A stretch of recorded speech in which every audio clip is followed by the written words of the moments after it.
Meu nome é Ingrid Rodrigues, eu sou psicóloga e gestalt terapeuta. Quando o boato é mais interessante que a realidade? Ultimamente, parece que isso tem acontecido cada vez com mais frequência. A gente não está mais tão preocupado em saber se uma determinada situação é verdadeira, mas a gente parece estar mais preocupado na pressa de compartilhar a informação, talvez como uma forma de a gente ter sido o primeiro a ter compartilhado, né? O que me motivou a falar sobre isso?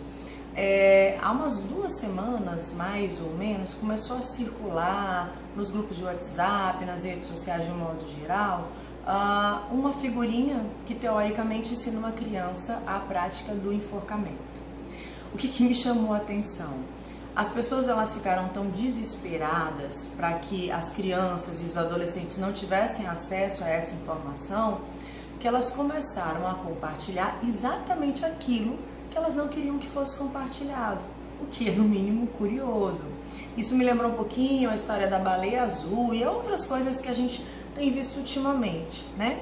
E aí assim, eu fiquei pensando, gente, a gente tem que ter um pouquinho de calma nessa história toda.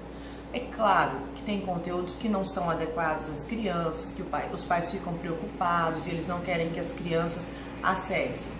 Curiosamente, teve uma pessoa que eu vi que eu acho que na melhor intenção do mundo, ela colocou no Face, por exemplo. E aí assim, as crianças hoje têm Face, os adolescentes têm Face. Então, eu não quero que uma coisa seja vista e eu estou compartilhando aquilo que eu não quero que seja visto. Essa é a primeira questão. A segunda questão é, quanto disso realmente é perigoso? Vamos pensar assim, a gente tem uma criança muito pequenininha, ela vai ver essa postagem. Ela vai fazer o que está sendo descrito nessa postagem, por quê? Detalhe, gente, eu não estou repetindo o que está na postagem de propósito, para eu não cometer o mesmo erro que eu estou propondo que a gente reflita, né? Então, assim, essa criança pequenininha não tem coordenação motora para isso. Eu não sei se ela está tão curiosa para repetir tudo aquilo que ela vê. Eu penso que uma criança pequena, né, talvez nem devesse ter tanto acesso assim às redes sociais, mas a gente pode conversar isso num outro momento. E ao mesmo tempo essa criança talvez ela sofra mais perigo estando sozinha numa cozinha, tentando acender um fogão sozinha, por exemplo, que é uma coisa que ela já viu alguém fazer, do que pegando uma corda e cometendo um ato como aquele supostamente sugerido. É mais fácil se a criança for um pouquinho maior e ela conhecer brincadeiras, porque as crianças hoje conhecem menos brincadeiras, é mais fácil ela usar essa corda para tentar pular a corda do que fazer o sugerido, né? Quem é que disse pra gente que as crianças elas estão tão suscetíveis e tão dispostas a tirar a própria vida? A gente tem que ter um pouco de cuidado com isso. A gente tem falado, tem conversado sobre a questão do suicídio, mas a gente tem que partir do pressuposto que uma pessoa, principalmente uma criança ou um adolescente que comete um suicídio, ela tá com algum problema grave, ela provavelmente está passando por um processo de depressão mais profundo, que também é um assunto que eu acho que cabe um outro momento, uma conversa um pouquinho mais detalhada.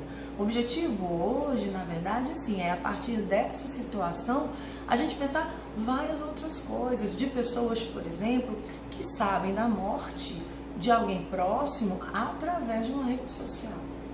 E aí, assim, a pergunta, por que tem que postar tão rapidamente, né? Uma situação, por exemplo, como uma morte, é uma situação que remete à dor, à necessidade de recolhimento, de isolamento. Eu sei que hoje as coisas estão diferentes e que eu fazer uma postagem como essa também é uma forma de prestar homenagem. Tranquilo. A questão é assim, não posso esperar um pouquinho? Por que tem que ser tão rápido? Será que todo mundo já sabe? Será que alguém não vai ficar chocado de saber dessa forma? E outras coisas também que a gente compartilha. Nossa, fulano cometeu suicídio. Ah, cicrano não sei o quê. Fulano foi sequestrado. A gente não sabe se aquilo é real. A gente não sabe nem se com essa postagem a gente não está atrapalhando um processo, sei lá, de uma investigação, né? Então, assim, a gente vai deformando as informações, muito mais preocupados em estar fazendo parte desse contexto. Na gestalt terapia a gente fala muito sobre o conceito da confluência. Confluir é viver é viver no meio. É importante estar dentro de um contexto óbvio, mas é importante o processo da individuação, o processo da separação. Se eu estou muito imerso no meio, eu muitas vezes me perco de mim. E eu perco a possibilidade de me perguntar sobre algumas coisas, de questionar algumas coisas e até mesmo, gente, às vezes, de ler aquilo que eu estou compartilhando antes de eu repassar. Porque o que acontece? Mas não... Muitas pessoas falam assim, mas eu estou só compartilhando. Sim, mas se você compartilhou, a responsabilidade também é sua. Nós somos responsáveis por aquilo que nós fazemos e nós precisamos assumir essa responsabilidade. E a gente propaga as coisas numa velocidade que é assustadora, né? Então, assim, por que isso? Não, estou compartilhando. Qual é o propósito disso? Isso que eu estou compartilhando, ele vai ser útil? Ele vai ajudar alguém? Ele pode prejudicar alguém? Tem um caráter educativo? Ele vai causar mais conflito? Isso é verdade? Eu chequei a fonte. Às vezes, assim, as pessoas compartilham até mesmo assim, fulano de tal disse tal coisa.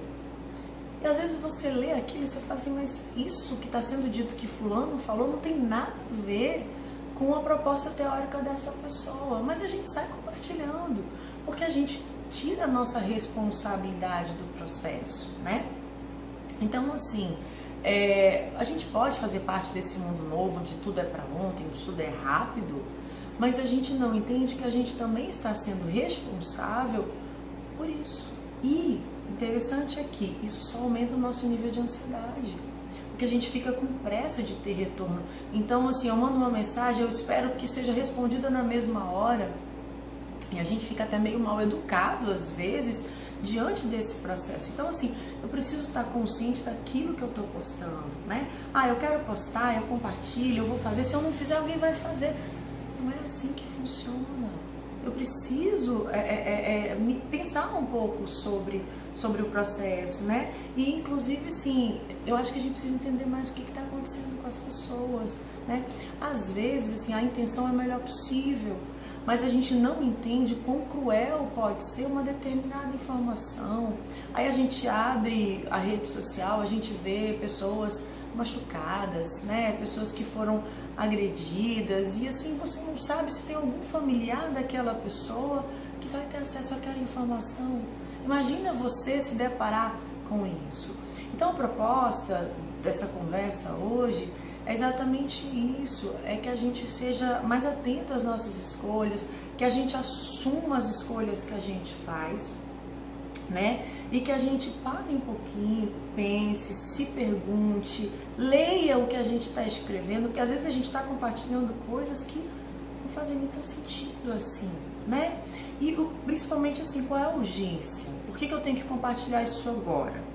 Se eu demorar um pouquinho, o que vai acontecer? Porque aí vem o processo da ansiedade.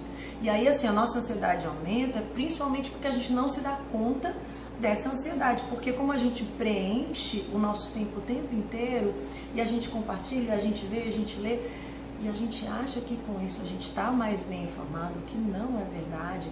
O Nicolas Carr, ele tem um livro excelente que ele fala sobre a geração superficial, né? Que é assim, a gente lê uma manchete e a gente está com tanta pressa que assim a gente nem vê o desdobramento daquela notícia. E muitas vezes a gente pode até parecer ingênuo, porque a gente está compartilhando uma coisa que nem faz tanto sentido assim, né? Então é perguntar se o jeito que eu estou fazendo é uma maneira mais apropriada, se eu preciso compartilhar toda a minha dor, toda a minha história, tudo aquilo que está acontecendo. Por que eu preciso estar o tempo todo em evidência, se eu me acho mais ou menos interessante assim, e principalmente assim, me perguntar se aquilo que eu estou compartilhando serve à proposta que eu tive a intenção. Porque às vezes assim, eu tenho uma intenção e aquilo que eu faço, ele está completamente se antepondo àquilo que eu estou fazendo, né? Então, assim, a proposta hoje era essa, é da gente pensar um pouquinho antes de compartilhar, é da gente entender que a gente não precisa fazer parte de tudo o tempo todo, que às vezes o movimento do recolhimento, da retirada, da reflexão, ele é muito importante e que depois a gente pode sim estar fazendo as nossas postagens de uma maneira mais adequada, de uma maneira mais equilibrada, ok?